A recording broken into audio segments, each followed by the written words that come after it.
बचत का रेशियो 2-3 है, ए बी की इनकम का रेशियो 2-3 है, 3-5 है, बचत का रेशियो 2-3 है। बोला है यदि बी की जो इनकम है, बी की जो इनकम है वो ए की बचत के 3 गुने के बराबर है, बी की जो इनकम है वो ए की बचत के 3 गुने के बराबर है। तो आपसे पूछा ए और बी के खर्चों का रेशियो ज्ञात करें। बनाओ स्टूडेंट, क्या आंसर होगा इस सवाल का, बनाइए। बी की जो इनकम है वो ए की बचत के 3 गुने के बराबर है, तो ए और बी के खर्चों का अनुपात। बहुत बढ़िया सवाल।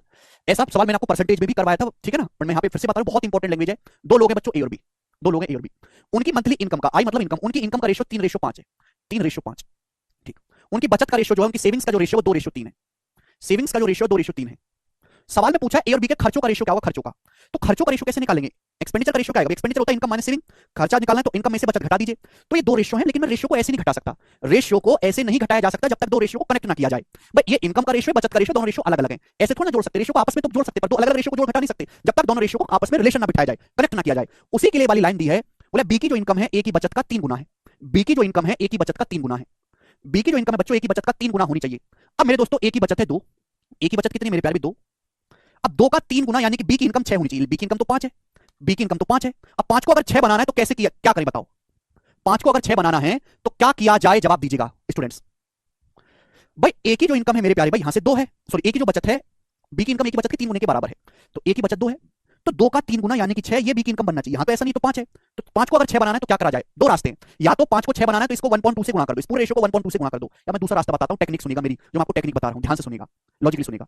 अगर हमको दो रेशियो में रिश्ता बनाना है, अगर हमको दो रेशियो में रिश्ता बनाना है, दो क्वांटिटी में रिश्ता बनाना है, तो सबसे पहले उनको इक्वल बनाओ, बराबर बनाओ। सबसे पहले क्या करो, उनको बराबर बनाओ। अगर दो चीजें बराबर हो गई, आप 1.2 से मल्टीप्लाई कर दीजिए, आ जाएगा आंसर, बिल्कुल सही बात है। मैं आपको दूसरा तरीका बता रहा हूं जो हर एक सवाल में अप्लाई होगा। अगर आपको दो क्वांटिटी में, दो वैल्यू में रिश्ता बनाना है, तो सबसे पहले उनको इक्वल बनाओ, बराबर। बराबर बन जाएंगे तो ऊपर नीचे कैसे भी किया जा सकता है, ये तो छोटा सवाल है, मुश्किल सवाल भी आएगा तो वहां भी टेक्नोलॉजी लगेगी कि दो क्वांटिटी में अगर रिश्ता बनाना है तो पहले उनको बराबर लेवल पे लाओ, फिर ऊपर नीचे जो सवाल की डिमांड है वो कर दीजिएगा। सवाल में जो है बी की इनकम और ए की बचत में रिश्ता बताना है, बी की इनकम और ए की बचत, सबसे पहले इनको बराबर बनाओ, सेम बनाइए सबसे पहले। भैया ये 5 है ये 2 है, तो 5 और 2 को सेम बनाना है, 10 10 बनाने के लिए यहां 2 से गुणा कर देंगे और यहां नीचे 5 से गुणा कर देंगे। देखो सेम बन गया मेरे प्यारे भाई, देखो बी की इनकम भी 10 बन गई और ए की बचत भी 10 बन गई, 2 पंजे 10, दोनों को सेम बना लिया। लेकिन सेम थोड़ा ना करना है, सेम हो गया तो आप सब चीज आसानी से की जा सकती है, सेम थोड़ा ना करना है। बी की जो इनकम है ए की बचत का 3 गुना होनी चाहिए, बी की इनकम 3 गुना होनी चाहिए, ए की बचत का 3 गुना होनी चाहिए, यानी कि इस रेशियो को 3 से गुणा और कर देंगे। अभी तो मैंने बराबर कर दिया, ठीक है भाई, तो यहाँ पे 3 गुना और कर देंगे, मल्टीप्लाई बाई 3 आप बोलोगे हाँ जी सर, सिंपल सी बात। देखिए अब अगर आप देखोगे तो ए की बचत कितनी है, 2 पंजे 10, बी की इनकम कितनी है, 2 3 6 पंजे 30, देखो 10 से 30 3 गुना है कि नहीं, अपने आप हो जाएगा। अब दोनों रेशियो में रिलेशन बैठ चुका है, सीधा सीधा घटा दो, सीधा सीधा घटाएंगे तो देखो 2 3 6 है, 6 3 18 है, 18 में से 5 दूनी 10 घटाएंगे 8 रेशियो। बी का देखो 2 3 6 6 पंजे 30, 30 में से 5 3 15 घटाएंगे 15, 8 रेशियो 15। तो ए बी के खर्चों का रेशियो 8 15 आ गया, आंसर है। समझ में आया।